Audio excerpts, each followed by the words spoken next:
दोस्त आज हम बताने वाले हैं कि आप लोग डी फार्मा या वी फार्मा कर लिए हैं और आपको अपना रजिस्ट्रेशन कराना है तो किस तरह से करा सकते हैं। ठीक है, pharmacist registration step by step मैं बता रहा हूँ, उसमें किस किस डॉक्यूमेंट का नीड होगा वो भी बताऊँगा ना।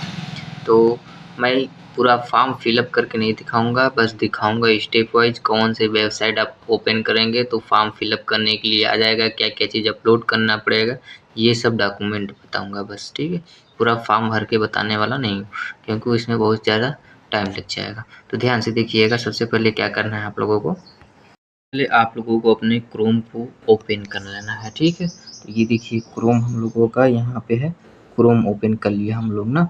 ये क्रोम ओपन होके आ गया तो अब यहाँ पे आपको लिखना है PCI ऑनलाइन रजिस्ट्रेशन। ठीक है, इस पर क्लिक कर देना है।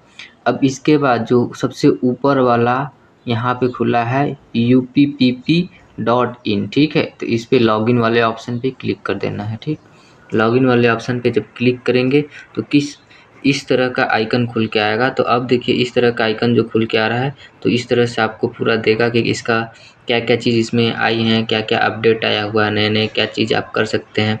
ठीक है, तो इसमें फार्मासिस्ट पंजीकरण कर सकते हैं। ठीक है, फार्मासिस्ट पंजीकरण, नवीनीकरण और बहाली के लिए अनुरोध कर सकते हैं। फार्मासिस्ट के अन्य काउंसलिंग में अनुरोध कर सकते हैं। ठीक है, अब इसके बाद डुप्लीकेट प्रमाण पत्र के लिए अनुरोध कर सकते हैं और गुड स्टैंडिंग प्रमाण पत्र के लिए और योग्यता में परिवर्तन के लिए और फार्मासिस्ट में नाम और पते में परिवर्तन के लिए अनुरोध कर सकते हैं। ठीक है, तो ये चीज़ें इसमें उपलब्ध हैं। ठीक, अब इसमें और क्या क्या चीज़ें आप जान सकते हैं कि आपका जो एप्लीकेशन दर्ज हुआ है इसमें स्थिति को ट्रैक कर सकते हैं कि कहाँ तक पहुँचा, आपका रजिस्ट्रेशन नंबर आया कि नहीं, ग्रीन कार्ड जनरेट हुआ कि नहीं, ये सब चीज़ें आप लोग पता कर सकते हैं। अगर पासवर्ड भूल गए हैं तो उसको फिर से प्राप्त कर सकते हैं, फॉरगेट करके दस्तावेज का फिर से सत्यापन करा सकते हैं। ठीक है, और इसके बाद देखिए अब आगे का बात हम लोग करते हैं कि क्या क्या चीज़ें इसमें है। तो सबसे पहले आपका क्या करना है, आपको सबसे पहले अपना लॉगिन करने के लिए मोबाइल नंबर पासवर्ड बनाना पड़ेगा। ठीक है, तो यहाँ पे लॉगिन करके अपना बना लेंगे ना, तो ऑप्शन देगा जब आप बना लेंगे पासवर्ड और अपना जो है यूज़र आईडी ना, तो इसके बाद आपको अपने मोबाइल नंबर और पासवर्ड से लॉगिन करना होगा यहाँ पे कैप्चा कोड भर के। ठीक है, कैप्चा कोड 603 कितना हो जाएगा 9। ठीक है, तो 9 यहाँ पे प्रेस कर देंगे और यहाँ पे लॉगिन कर देंगे। इसके बाद क्या करना होगा, इस तरह का आइकन खुल के आ जाएगा आपका ना, तो इस तरह का आइकन खुल के आ जाएगा। देखिए यहाँ पे सबसे पहले अगर आपको स्टेटस चेक इन करना है ना, स्टेटस चेक इन करने के लिए रिक्वेस्ट फॉर फार्मासिस्ट रजिस्ट्रेशन पे क्लिक करेंगे। अगर अभी नए नए आप हैं और आपका रजिस्ट्रेशन चेकअप करना है कि कहाँ तक आपका स्टेटस रजिस्ट्रेशन का पहुँचा, तो सबसे फर्स्ट वाले पे रिक्वेस्ट फॉर फार्मासिस्ट रजिस्ट्रेशन पे क्लिक करेंगे ना। जब इस पर क्लिक करेंगे तो कुछ इस तरह का आइकन ओपन हो जाएगा। तो इसमें आपको स्टेटस चेक करना है, तो यहाँ पे देखिए थर्ड वाले व्यू रजिस्ट्रेशन एप्लीकेशन स्टेटस ना, तो यहाँ पे आपको क्लिक कर देना है अगर रजिस्ट्रेशन का एप्लीकेशन देखना है तो ना। तो देखिए किस तरह से ओपन होगा, ये कुछ इस तरह से वेबसाइट ओपन हो जाएगा ना। तो इसमें देखिए अब यहाँ पे मैंने एक भी डॉक्यूमेंट जो है वो अपलोड नहीं किया है ना, तो इसलिए यहाँ पे क्या दिखा रहा है कि डॉक्यूमेंट वेरिफिकेशन दस्तावेज सत्यापन नॉट वेरीफाइड। ठीक है, और इसमें सब क्या दिखा रहा है, नॉट वेरीफाइड, नॉट जनरेटेड ना। जब कोई भी वेरीफाइड ही नहीं है, मैंने अपलोड ही नहीं किया है, तो नॉट वेरीफाइड दिखा रहा है। और इसी तरह से जो ग्रीन कार्ड है वो अभी तक जनरेट नहीं हुआ है। जब मैं अपलोड करूँगा, जो फीस पेमेंट है वो कर दूंगा, तब जाके मेरा ग्रीन कार्ड 2 से 3 महीने के अंदर जनरेट होगा। लेकिन मैंने एक भी स्टेप अभी फॉलो नहीं किया है, पूरा नहीं किया है, इसलिए सब नॉट वेरीफाइड और नॉट जनरेटेड दिखा रहा है। ठीक है, तो इस तरह से अब देखिए बैक में चलते हैं कि नया रजिस्ट्रेशन कैसे कर सकते हैं ना। तो रजिस्ट्रेशन करने के लिए आपको सबसे पहले फर्स्ट वाली वेबसाइट पे ही क्लिक करना है ना, रिक्वेस्ट फॉर फार्मासिस्ट रजिस्ट्रेशन ना, हिंदी में फार्मासिस्ट पंजीकरण हेतु अनुरोध ना, उस पर क्लिक कर देंगे।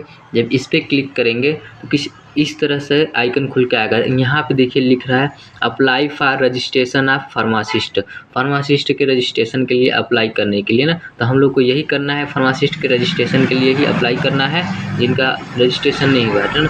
तो देखिए अब क्या कर रहा है कि are you requesting for new registration, पूछ रहा है क्या आप नए रजिस्ट्रेशन के लिए अप्लाई कर रहे हैं, अनुरोध कर रहे हैं। तो यहाँ पे लिखना है हाँ, तो यहाँ पे न्यू रजिस्ट्रेशन पे क्लिक कर देना है। ठीक है, न्यू रजिस्ट्रेशन पे जब क्लिक करेंगे तो इस तरह से आइकन हम लोगों को खुल के आ जाएगा ना।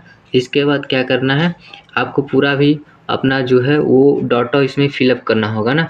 डाटा फिलअप करने के बाद ना इस तरह से, जिस तरह से दिख रहा है इस तरह से आपको पूरा डाटा फिलअप करने के बाद अब आगे बढ़ना होगा आपको ना। तो आगे बढ़ेंगे और इस तरह से आपका जो डिग्री है वो सब इसमें फिलअप करना होगा ना। देखिए हाई स्कूल आपने कहाँ से किया था, intermediate, D pharma, B pharma, या फिर अगर डॉक्टर ऑफ फार्मेसी किए हैं तो वो कहाँ से किए हैं ना, वो सब का डिटेल आपको पूरा फिलअप करना होगा। इसके बाद ये पूरा फिलअप करने के बाद ना आपको आगे बढ़ते जाना है पूरा। फिर इसके बाद सेव एंड नेक्स्ट पे दर्ज करना है ना। अब यहाँ पे रिक्वायर्ड अपेक्षित, मतलब जब तक इसको आप पूरा नहीं भर लेंगे तब तक आगे नहीं बढ़ेंगे। इसी तरह से स्टेप फॉलो करके आप पूरा कर लेंगे तो आपका 2 से 3 महीने के अंदर जो है वो पूरा हो जाएगा। और आप लोग जो रजिस्ट्रेशन आने के बाद अपना मेडिकल के लिए ड्रग लाइसेंस एप्लीकेशन अप्लाई कर सकते हैं। ड्रग लाइसेंस जब बन जाएगा तो फिर आप लोग मेडिकल अपना अच्छे से चला सकते हैं, कोई भी दिक्कत नहीं होगा। ड्रग इंस्पेक्टर या सीएमओ आपको परेशान नहीं करेगा।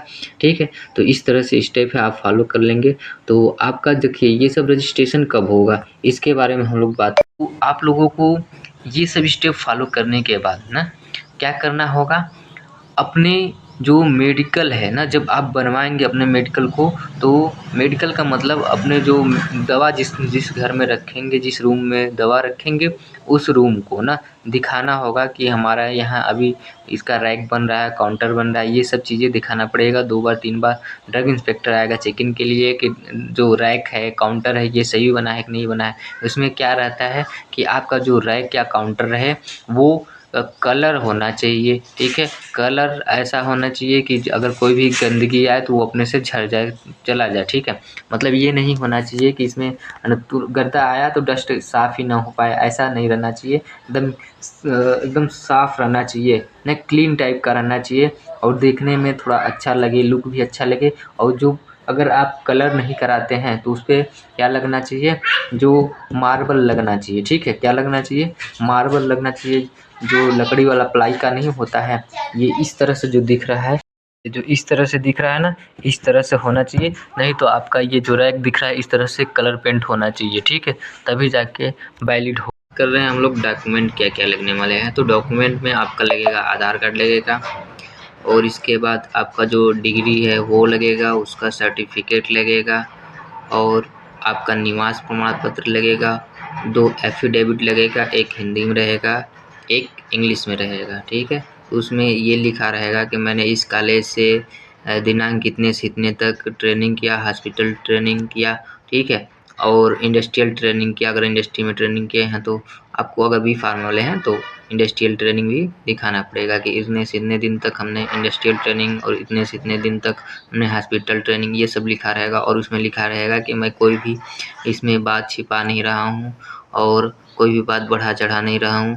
अगर हमारी कोई भी गलती पाई जाती है तो हमारा रजिस्ट्रेशन नंबर रद्द कर दिया जाएगा, इस तरह करके लिखा रहेगा। ठीक है, तो एक बार मैं दिखा दे रहा हूँ आप लोगों को किस तरह से एफिडेविट में लिखा रहेगा, थोड़ा बहुत वो भी फॉर्मेट दिखा दे रहा हूँ ना।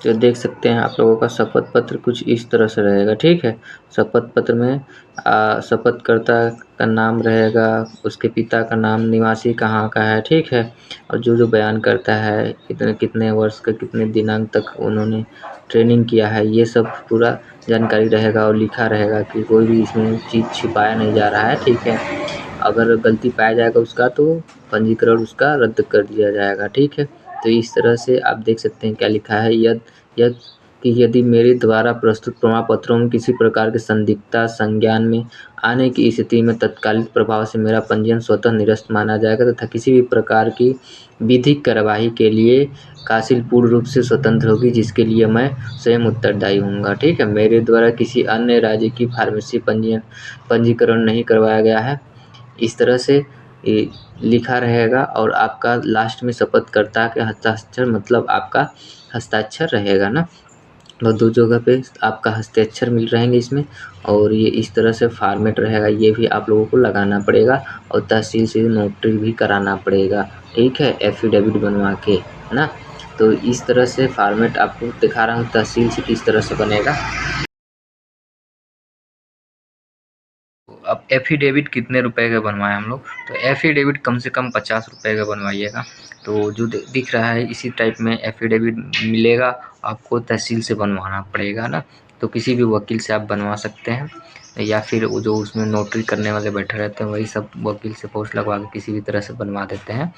तो किसी प्रकार की दिक्कत परेशानी नहीं होगी आप लोग को रजिस्ट्रेशन करने में। अगर आप लोग क्या क्या डॉक्यूमेंट कंप्लीट रखते हैं, तो अपना निवास प्रमाण पत्र, इसके बाद आप लोग अपना 10th 12th, और इसके बाद जो डिप्लोमा या बैचलर ऑफ फार्मेसी किए हैं उसका डिग्री और उसका सर्टिफिकेट, इसके बाद आप लोगों को अपना एफिडेविट, शपथ प्रमाण पत्र, ये सब चीज़ें रेडी रखनी है, और आधार कार्ड, ठीक ना।